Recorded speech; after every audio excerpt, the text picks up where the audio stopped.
In this video, I want to show you how we wrap a tree that is about 20 feet tall. We can do trees up to about 30 feet tall, but this one is going to be at 20 feet tall. We actually ran a power cord up to here, so then that way the power from up here and the power down here, if something goes wrong, all my lights don't go out. So this is a little tip you can do.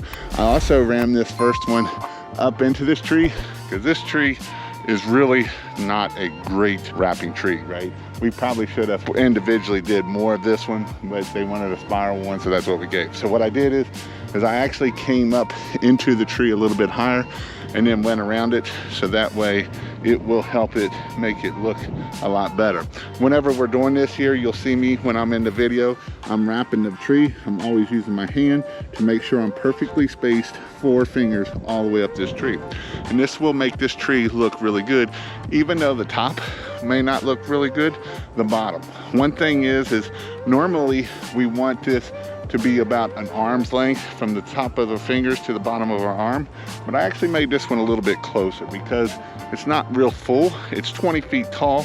Yes, we can do them from the ground. We can use a carbon fiber pole, or we can use a Mr. Long Arm, so that we can install these lights from the ground and doing this. And so basically we just want to make sure that we get that nice spacing, because being that it's a tree that loses its leaves, we can actually see the lights on the other side, and so it's going to actually make this tree look good, even though it's not a great wrapping tree. And so some trees are great wrapping trees and some trees are not great wrapping trees. And this one would be the not great wrapping tree. We want something that's symmetrical and has lots of branches off. That way we can have it look better. So just wanted to show you what a good looking tree looks like in that.